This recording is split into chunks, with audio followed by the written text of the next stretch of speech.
Саламатсыздарбы, урматтуу мекендештер. Ассаламу алейкум, мусулман халкым. Мына бүгүн бизден дарыланып, ушул биздин колдонгон ыкмалардан жакшы натыйжа көргөн үчүн интервью берем деп мына биз менен сүйлөшүп турган мезгили. Жашыңыз канчада? Мен жашым 60-та, Кудай буйрса 60-ты мам жеп атам. Сиз мага келгендеги өзүңүздүн даттанууңузду айтып бериңиз. Биринчиден ушу жараткан Алла Таалама улуурайм чексиз мактоолорду, даңктоолорду айтам. Аллахым ушу Гүлсананын клиникасына буйруп насип кылып, ушул жерге мен уккандан канча жыл далалаттанып келем деп аракет кылдым, бирок ар бир саатта Аллах Таалам буйруган убакта келет экен. Келгениме мына 1 айга жакындап баратат. Келген күндө менин абалым, мен өзү бронхиалдык астма менен 30 жылдан бери ооруп келем. Ошо гормоналдык зависимый болчумун. Ошонун аркасынан мен 43 жашты ошолорду баштаганда 43 килограмм болсом, Гүлсанага келгенде мен 120 килограмммен келдим. Сиз дайым гормоналдык мындай чачкычтарды колдондум. Ошо келгенимде мен мына Гүлсананын 2-чи этажына чыгыш үчүн мен ошол азап болду да, ушул жерге кантип чыгам деп. Анан эптеп чыгып келип, мен ошо келген мезгилде, Гүлсанага келген мезгилде мен көрсө, мен билетирмин, Гүлсана айтты, катуу депрессияда жүрүмүн да. Негедир мен аябай шайыр адам болчумун өзү. Организатор болчумун, 5 убак намазымды калтырбай окуйт элем, такыба элем. Негедир кийинки күндөрдө шайтан мени эле намаздарымды таштап, өзүмдү өзүм карабай, элден качып, жамандык жашылыкка барбай, үйдүн ичинде эле ушул багымдапты окугандан кийин эле жаттып эле турсам эле кичине бассам демигем, тердейим, кыжалатчылык ушундай. Анан 90го чыккан апам бар, мен үчүн аябай азап тарткан киши болчу. Анан Кудайыма миңер тилешүүгө ошо келгенден кийин дагы Гүлсана бардык канча жыл илгерки стрессте жүргөнүмдөн бери, как будто мен биринчи ойлогондо Гүлсананын көз ачы окшойт деп да ойлоп кеттим. Анткени ал айтты да, Анара, сен 2000 жылдын аягы, 2001 жылдын башында катуу стресс алып турсуң. Сен ошондо жаш экенсиң, байкап турсуң. Жана жүрөктү эмилип турганы, жүрөктүн ордуна кичине жылып кеткен. Аны электр алып атырсың. Андан кийин 2013 жылы да стресс алып турсуң. Андан кийин да майда стресстерди алып турсуң. Сен байкабай жүрүп, мына ошо депрессияга түшүп кеттиң деп да. Айткандай эле туура диагнозду койду. Анын алдында мен балдарым Россияда ошо келет деп, балдарыма мен өзүмдүн ооруганымды көргөзбөйүн деп, балам салган акчаны үнүндө жүрүп 30 миңдей акча бар экен. Балам келип үй салып берем дегенден ошо келе турган абалда мен кичине жакшы болоюн деп республика поликлиникага барып, невропатологко өзүбүздүн туугандардын кызына бардым. Ал мени болсо Юрфага башымды тарттырды, Банецкиге, экспресстерге, бүт немелерге, частный лабораторияларга мени тапшырдым. 22 миң кетти расход. Андан кийин сиз бул изилдөөгө гана кетти? Изилдөөгө. Назначениесине дарыларына 8 миң кетти, баш аяк 32 миң бериптим. Бирок анын эч бир пайдасын көргөн жокмун. Кайра күндөн күнгө начарлай берди. Анан ошондо келгенде Гүлсана ошо айтты, кан алды 1000 сомго эле. Анан өзүм көрсөткөндө ошондо кандын ичинде эмнелер гана жок. Кандарым болсо бирге баягы бирине минишип калган, курттар жүрөт. Акыркы күндөрдө буттарыма болсо саргарып эле күрөң түстөгү эмнелер кирип отуруп пайда болуп, буттарым бышап ушинтип баштаган да. Кирипкилер толтура, эрибеген майлар толтура, бассам буттарым кыч-кыч качып жүрүп ошо туздар толтура.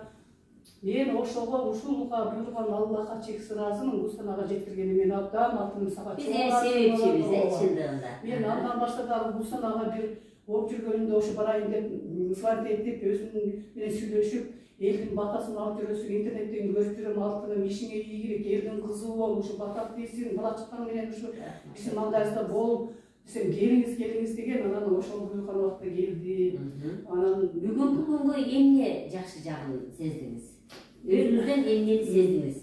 Мен биринчиден келгенден баштап Гүлсана мага айтты, 60 жашка келгениң менен Анара ушул сөзү мага чоң неме болду да. Тәсір берді, мотивация берді. Айтты, 60 жыл жашағаның менен dedi, сен балдарың үшін, небелерің үшін, бір туғандарың үшін жашап кетіпсің, сен өзіңді сүйбейді екенсің, өзіңді қарабайды екенсің. Бұл емне деген жашы, 60 жаштан кейін қанша жаша береді? Тоқтатыш керек те ұстауды бір қойғанда ошо қандайдыр бір жүрегіме ошондон баштап мен өзімді жақсы көріп баштадым. Азыр мен айта тұрған, сүйініп айта тұрған жабылығым, біріншіден ашықша салмақтан арылдым. Азыр болса көңілім ашық, 5 уақыт намазымды қайтарып алдым. Апрель шейіттері деген мешітке барып ал жақта Құран, мен араб тілін оқып жатырмын, ошыдым. Бұл Горкийге чейин жөө басып келеді. Адышқа жоқ. Гүсараның айтқан барлық қолыма берген емесін диетасын үзбей, әрбірін текке кетірмей, ошо бойынша тамақтанам, гимнастикаларды жасайым. Азыр менден өткен бақытлы адам жоқ. Мен өзім аябай жақсы көрем, сүйем, алтыным. Анан жан дүйнөмдө ушундай тынчтык берди, менин оюм башымда негативтер эле толуп калыптыр да. Өлүмдөн башка эч нерсе жок болчу. Азыр эми менде деген жакшы маңай менен турам, 5 убакыт намаз турат, тоокасын окуйм, эртең менен туруп бардыгын өбөм, кучактайм. Азыр каяктан барып билим алайын деп, азыр дагы 1-2 сет окуп атам кусанчка. Анан келген сайын буларды силсилерде дагы ушундай аура ушунчалык таза да. Эчтен келгенде сезилет. Рахмат сага. Менде дагы бир суроо бар да. Биздин мекендештерде эле ооруп калган адам бир эле нерсени жасап, мен ошондо жакшы болом деп ошондой суроо бере берет да. Мисалы мен диетаны айтып коесузбу, мен ошондой жакшы болуп кетейин дейт. Же сиз мага массажды көрсөтүп коесузбу ошондо. Сиз эмне деп айтар элеңиз мына биздин мекендештерге? Кымбаттуу элим, айланайын туугандарым, аталарым, апаларым, эже сиңдилерим, балдарым. Азыр мен көп ушу 30 жылдан бери оорубаган, ордун айынан барбаган жерим, баспаган изим калган жок. Азыр мен ар бир маршруткада жүргөндө немеде сезип турам. Ар бир 3-чү адам депрессияда жүрөт, көп өнөкөт оорулар менен жүрөт. Жана ковид деген шүгү чыкты, ал дагы канча адамдарды депрессияга түшүрүп койду. Анан бул жака келгенде бир эле массаж менен жакшы болбойсуң. Бул санада эмне жакшы? Жанагы биздин мамлекеттик мекемелерден, ооруканалардан, врачтардан айырмасы бул жакта бул нетрадиционный методдорду колдонот экен да, мен байкадым. Келгенде эле баягы адамды ушул негизги мен байкап өзүм жүрөмдө көп жылдардан бери чыныгы медик, чыныгы врач деп ушул сананы айтса болот. Себеби врачтар канчалык рецептти билими жогору койгон рецептти жазып бергени, ал рецепт менен эч качан адам жакшы болбойт. Биринчи мына жүрөктү эриткен сөзү бул. Келгенде ушундай кабыл алып, ой, ушул бул эртең эле мындай болуп кетесиң, эртең мынандайсың дегенде мен ошо күнү эле мен астмадан айыгып, жөн ошо күнү эле жеңил болуп күлкүм чыккан да, гүландардан 6 айдан бери. Ошону байкадым, бул да, бул рецептсиз эле жан дүйнөңдү, мына бул жан дүйнөң ооруткан жан дүйнөңдү өзүнүн сөзү менен, өзүнүн кылган мамилеси менен жан дүйнөңгө төңкөрүш жасап, ушундай өзүңдү жан дүйнөңдү тазалап коет экен да. Жан дүйнөң таза болуп баштаса, мына мээде бизде өзүмдө эле мугалимим сознание анан неме деген болот. Аң сезим анан түпкү аң сезим деп коет. Ошо түпкү аң сезимге биз деген баягы ордун айынан негативтерди киргизип алат экенбиз да. Гусана келгенде ошо түпкү аң сезимди, көбүскү аң сезимди мени мындай оюп туруп, баягы деген жерде алып таштайт экен да. Ушул жагы күчтүү экен.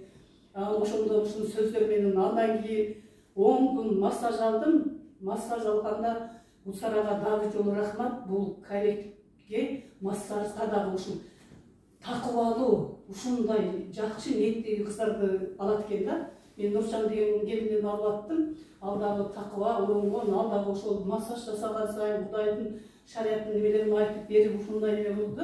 Ошондон аябай жакшы рахмат. Немелердин медик кызматкерлеринин баары ушундай жакшы экен. Алтын өзүң кандай болсоң баардыгы ошондой экен да. Андан кийин 10 күн перекис алдым.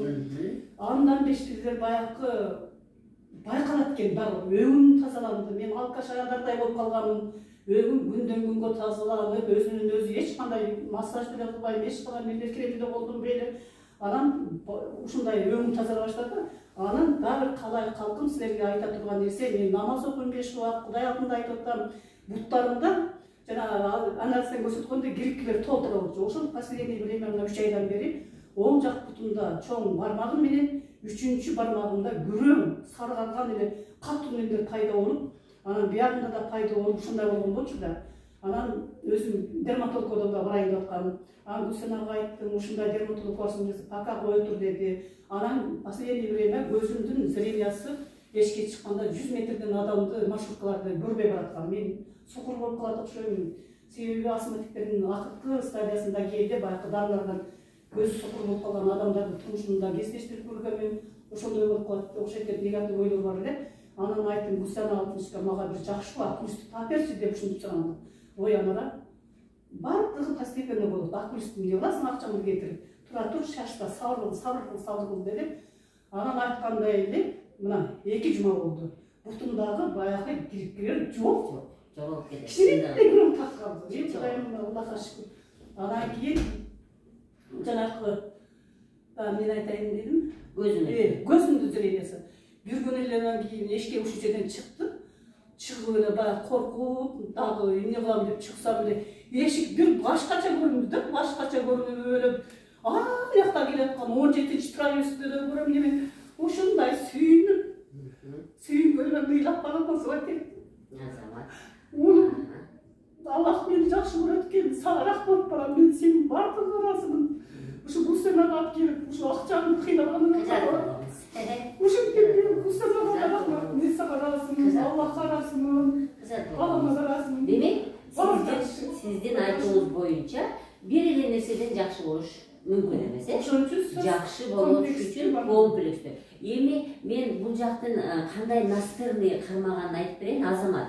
Мен берген диетаны эч бузган жок. Мына, сиз мен келген адамдарга айтам да, силер өзүңөр дарылайсыңар дейм да. Мына, 70% мен сиздерге берип коем задачанычы, тамакты жөндөйсүз, сууну ичесиз, өзүңүзгө күнүгө 4 бөлүгүн жасайсыздар да. Мынакей, абдан бир да диетаны бузбады. Айткандай суу ичип жүрөт, айткандай кыймылдарды жасап жүрөт. Мен айтам да, жакшы болуш үчүн, комплекстүү болуш үчүн сиз жактагы, биз жактагы экөө бирге кетиш керек да. Бир эле нерсе менен жакшы болуш кыйын. Демек, адамдын көрдүңүздөрбү, өзүнүн настырныйынан, өзүнүн ушул жок мен ушуну карманамын. Демек мен ушуну туура эмес кылып жүргөн турбаймынбы? Мен эми азыр ушуну жакшы карманам деп туруп, мына өзүн-өзү 70% жакшы кылды, урматтуу мекендештер. Биз бул жакка 30% гана себепчи болдук. Демек жакшы болуш үчүн адамдын өзүнөн көбүрөөк байланыштуу болот экен, э? Рахмат, Гүлсачкан, дагы нерсени айтып коеюн да, мен өзүм ушу 60ка чыгып, Гүлсанага айттым, балык назначение кылганда, жумасына 4-чү күнү балык жейсиз деди. Анан мен айттым, Гүлсана, мен өмүрү 60ка чыгып балык жеп көргөн адам эмесмин. Мен только айылдан барганда айылдан балдар кармап, курса кичине болсо кем, кантип жейм дедим, анан жейсиң деп койду. Анан 4-чү күн болгондо мына жерде ушуга жакын Сымак деген ашкана бар экен. Барып балык алдым, биринчи борш алдым, экинчисин балык алдым. Баягынан Аллахым өзүң буйруп насип кылгандан кийин, Гүлсананы өтүп аткандан кийин мен ушундан жакшы болом да деп, баягын жесем балык ушундай даамдуу экен десең, сен ошондо мен балык да жеп калдым. Мына албетте балыктын өзүнүн витаминдери бар, өзүнүн белоктору бар. Ушундан Эмнебейбиз? Биринчиден сиз өзүңүзгө рахмат. Мына көрдүңүзбү? Сиз ушуну карманып, мага келип жазат да, ой эже сиздин диетаңызды кармай албайбыз, сиздин көрсөткөн көргөзмөлөрүңүздү кармай албайбыз, анан узакта жакшы болот экенбиз дешет да. Мен айтам да, сиз 20 жылдык ооруңузду биз кантип 20 күндө алып салабыз? Чынбы? Ал үчүн мен эң кеминде 6 ай убакыт берем. 6 ай убакыттан кийин дагы бир 2 жылга чейин караштырып көрөбүз. Демек, эмне деп айтат элем? Сиз эми бизге 3 айдан кийин, азыр мына Кудай буйрса 3 айдан келип, баягы көргөн канды текшеребиз. Кайсы жагынан өзгөрдү? Андан кийин дагы 3 айдан кийин текшеребиз. Демек, мен сизге дагы да болсо сабырдуулукту, ушундай жакшы карманган өзүңүздүн мен ушуну карманам деген сиздин оюңуздун бекемдигин каалайт элем. Көрдүңүзбү, сиз ниетти түз койгонсуз да, адам ниетти түз коюш керек. Биринчи келип эле мен жакшы боломбу, жакшы болбоймбу деп сурашат. Жок, мен айтам, сиз кайсы жерге бармаңыз, сиз ниетти түз коюңуз, ошондо сизге Кудай таалам өзünün шипасын берет. Анан сиз ойлоно берсеңиз, Кудай Таалам дел ошондой вопрос берип коет экен. Сиз суроо берип койсоңуз, ал да сизге суроо берет. Сиз жок мен жакшы болом деп мындай точканы коюңуз, Кудай Таалам да сизге ошо точканы коюп жакшы болгонго насиет эткен. Эмне деймин, ден соолугуңуз чың болсун, эч качан мындан кийин да кыйналбаңыз. Демек, биз айткандай, ар бир 3 айда келип, каныңызды текшерип турабыз. Бирок мен сизге айтар элем, дагы да 5 айга чейин диетаны бузбайсыз. Мен айткан өнүгүүлөрдү үйдө күнүгө өзүңүз жасайсыз, ичиңизди басасыз, ич менен дем алганда басканды токтотпоңуз, кайсы жерге окууга барсаңыз дагы ошол жактан только басып үйрөнүңүз. Сөзүм аралашып дагы нерсени айта баса кетейин да. Мен бул жака келгенде ошо Гулсанадан эмнени дагы үйрөндүм. Экинчиден баягы Аллага биз атеист убагында атеист болуп Алладан читтеп кеткенбиз. Мына намазыңды бузуп, ушундай шайтан менен ушундай болду эле. Бул жактан келгенде Гулсанадагы баса турса Алланы оозуна түшүрбөй, Алла менен ушуну кылат экен. Мен ошондон Аллага дагы жакындап өзүмдүн намазымды тургузуп алдым. Экинчиден мага сабырдуулукту үйрөттү. Үчүнчүдөн өзүмдү сүйгөндү, өзүмдү караганды көрсө, мен наалы берчү экенмин да. Азыр мен Гулсанадан өткөндө өзүмдүн кемчиликтеримди жазып койдум дептерге. Мен наалы берчү экенмин. Кудай Таалам ушундай мага орду берип, жерлери мынантип эле кетип атат, мен де наалы берчү экенмин. Көрсөм наалыганда Кудай Таалам кайра наалытат экен. Ошо сабырдуулукту үйрөндүм. Аллага шүгүр айтканды үйрөндүм. Аллага ар бир ыраазычылык айтканды үйрөндүм. Ушунса жан дүйнөмдө катуу бир төңкөрүш болду. Мен ушуну өзүм азыр максат кылып атам. Дагы Гулсанадан дагы жакындап келип айтып атам, мен сенен кетпейм Гулсанадагы. Ушу жакшы нерселерди үйрөт. Ушу элиме мен өзүмдүн башыман өткөндөрдү жолдо кетип атып деле айтып атам, туугандарыма да айтып атам. Көрсө адам өзү качан өзүн тааныганда, жан дүйнөнү ниети тоз коюп, мынаяктагы түпкү аң сезимди, көмүскөдөгү аң сезимди, ансыз жакшы болуш кыйын. позитивдүү ойлор менен гана болгондо адам өзүнө келет экен да. Рахмат. Мен ошон үчүн дагы дайыма мен лечениемди дарбонун биринчи номер 1 деп туруп, ниетти түздөңүз деп жазып койгон да. Ниетти тынчтандырыңыз, ниетти түз коюңуз деп. Эмне дейм, аман болуңуз. Кудай Таалам бизди жакшылыктарга жолуктурганга насип этсин.